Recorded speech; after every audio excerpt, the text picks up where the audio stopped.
Well, we very much agree with that last statement. The trouble is, if I can cut in, Tom, this isn't like Angus Deaton or Jonathan Ross. Deaton was cocaine and prostitutes, and Ross was... Bad judgment. Yeah, they made a mistake they admitted to.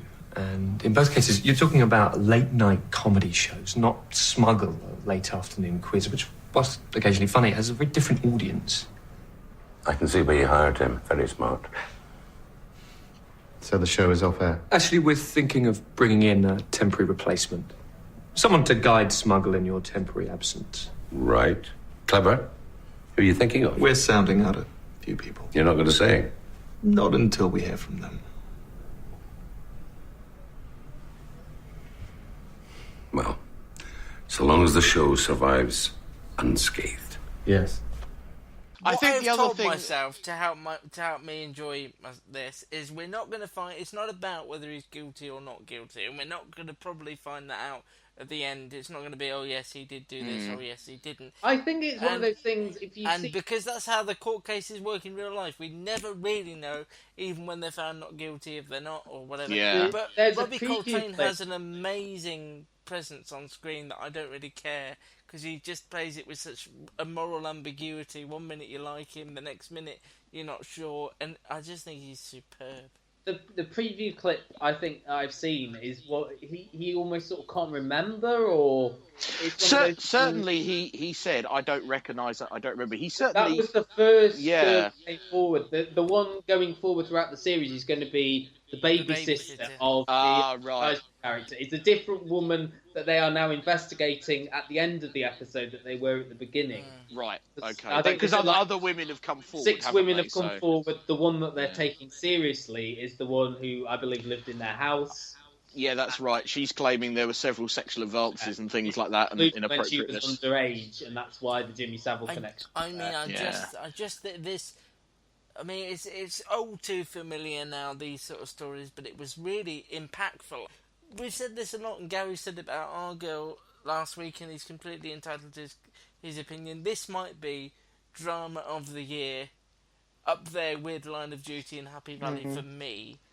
Okay. It's not as easy to watch as the two of them, but it doesn't No, mean and it's that's impactful. slightly maybe why it might not be. But then sometimes uncomfortable drama is the best drama. And moving on to the other side of the drama coin this week, Paranoid, which is the new drama from ITV, written by the guy, I can't remember his name, Bill something. Bill isn't it? Gallagher. Bill Gallagher, who previously brought us period dramas such as Lark Rise to Candleford and The Paradise. This is a contemporary crime drama starring Indira Varma, also Robert Glenister, Neil Stuke, Michael Maloney was in this, Leslie Sharp. This at least started at the beginning with this murder. Yes. This was the murder of a woman in it was a playground, wasn't it? Yeah, children's playground. Children's playground. She's just sitting there and she gets stabbed. Leslie Sharp is the main witness to this. She's a cafe owner and is she a Mormon? Quaker. Quaker. Quaker. I was going to say cracker. No, that's probably called That's train probably again. going to train, yeah. Quaker. She's a Quaker. She's a bit sort of straight. She remembers odd details of things. Yeah, very specific. And she sort of makes a connection with Robert Glenister, who's this sort. He's called Bobby Day, which is one of those names hate that was that just name. like The worst name. Random name generator for old male copper. He's having panic attacks, but for me, he's the only endearing character. Yeah. Full of hateful, horrible. I mean, Indira Varma in this. She finds out that her boyfriend of 4 years is dumping her. She gets How into he this stayed big with her plot. for 4 years, I've Yeah. no idea. I wa- Look, I can't stay. I'll just give your dad a kiss. Was your mother scowling? No, I told him you weren't coming. It's not like I spend my days selling timeshares. Someone was killed today. Let's go in. Nina, I told him that we were finished. Stop it. Is there any food left? I haven't eaten all day. Oh, look, please don't make a scene, Nina. Dennis! I'm late. It's all over the news. Your job isn't the problem. I bought a dress. You let me buy a dress. I broke my neck to get here. I just knew tonight that I had to tell you. Tell me, like, you've known for a while? How long? Doesn't matter. It matters! I'm 38. We've been together forever. 4 years. 4.5 years. When you get involved with a woman in her 30s and it's a relationship for 4 years, that means something. Can we not do this? Please. The character a real disservice, making her into this sort of whiny, middle-aged woman who just wants babies and wants to be married. They're trying to portray her, on the one hand, as this serious career woman, but at the end of the day, all women want is to have a child. And she screams it. I want you. I have this weird feeling, and I've watched the episode, and I got this really weird feeling that Robert Glenister's character isn't real. That he's not really there. I get the kind of impression that kind of like they were kind of going down a Sixth Sense thing, where he's just kind of in the background of everything. But then, obviously, the scenes with Leslie Sharp, he's obviously there and he's interacting with her.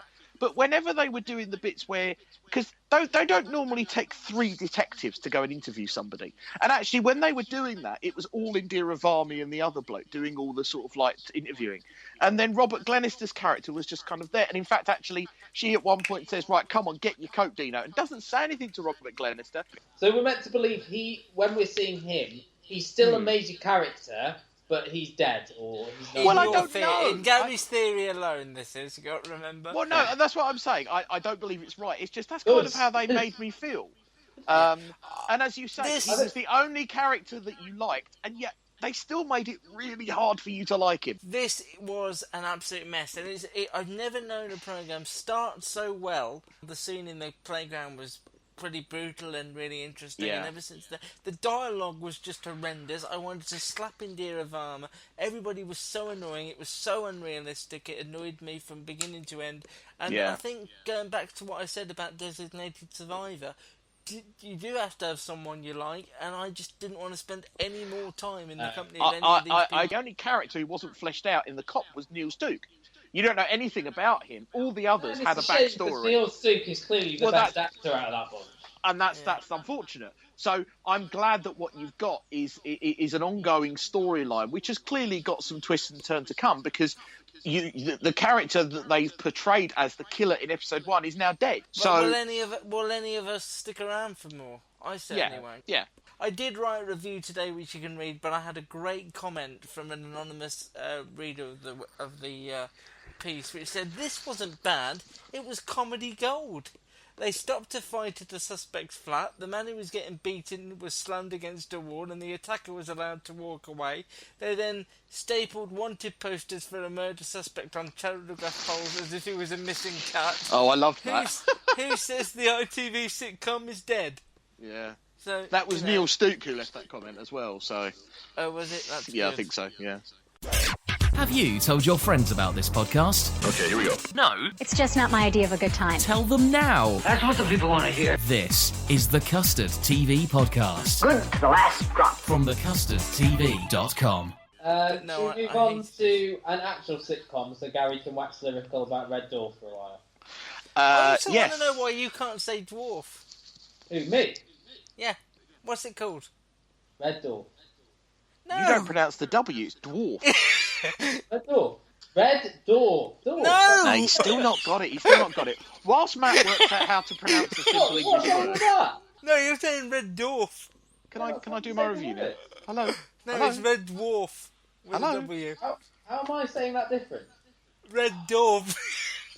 When you two are finally finished, I shall talk about the 11th... You're saying DORF. Shut up! It's a silent W, isn't it? No! I've always said it like that. It's Snow White and the Seven Dwarfs. It's Snow White and the Seven Dwarfs. You don't pronounce the W. Do you, Gary? No. In all seriousness, yes, you do. Dude, it's dwarf. You're wrong. No, I'm you're wrong.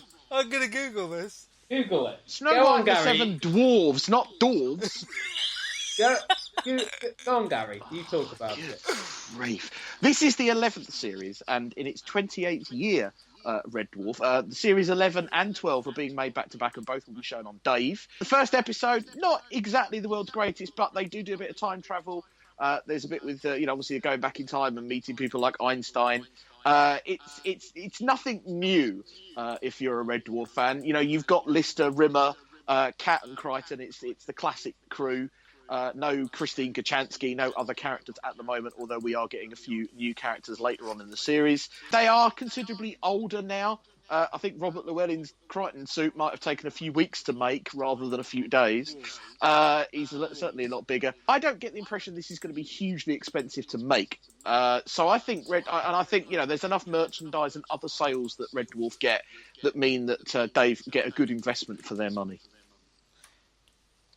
Let me just say, I wasn't listening at all. No, of course you weren't. I was just Googling. I watched this as well. Okay. And I have to say, I know you're a fan, but I just found it all a bit sort of clunky and cliched. And they arrived in this 1950s where there was no electricity, and it was done like the 1920s. Yeah, science was banned or something. And they went to this what was meant to be sort of a brothel where these women would talk about science with people. And those were all the jokes. I liked the show, and I like the actors, and I liked it when it came to Dave. Not the Back to Earth stuff, but the first proper series.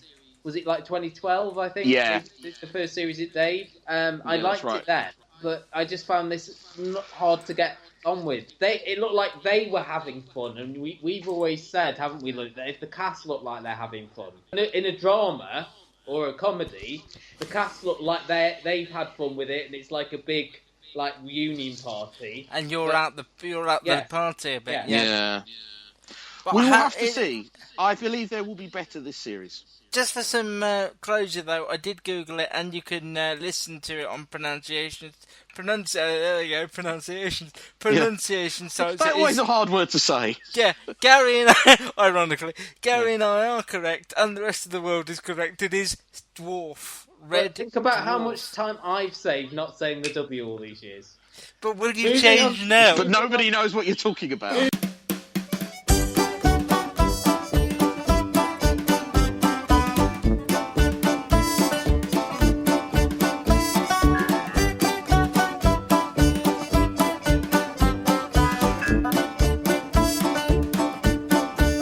Celebrity version of The Island with Bear Grylls.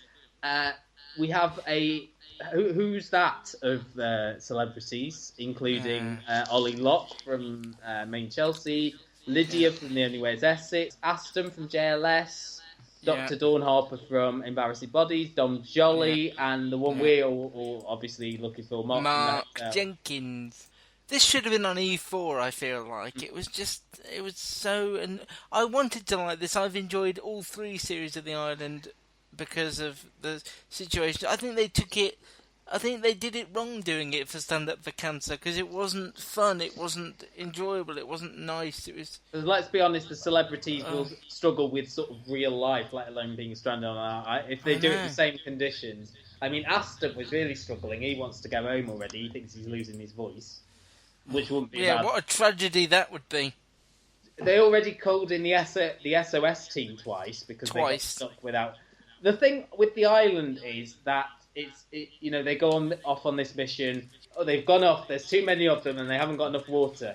5 minutes later, we've not got enough water. We'll have to call in the SOS team. So you know what's going to happen before it happens, if that makes sense. That's the annoying thing. Yeah. You've got that sort of Bear Grylls voice of God narration. Lydia and Ollie have gone on longer than they said they would. Are they going to get trapped? Yes, they're going to get trapped and call in the SOS team. There was no sort of real sort of fun elements of this, which is what you're looking for at the island. The normal people are more entertaining than the celebrities doing the island, in my opinion. Absolutely they are. And one of the reasons I hate these Made in Chelsea, The Only Way is Essex type shows is it's fine if you don't want to watch those shows, but now they're appearing on everything, and if you're a fan of the island, you want to watch it, you have to put up with them, and they focus is on it way too much. They know how to get the most screen time on things, don't they? Of course that's they their do. That's their life. That's what they've been They're masters at it. So exactly. That's why on I'm a Celebrity, and obviously Celebrity Big Brother, and on this as well, they get the lion's share of the screen time. And people like Josie Long, and as you say, I'd forgotten she was even on it. Yeah, Josie Long, Zoe Salmon are hardly on it because because they not, they're from different areas. That, Joe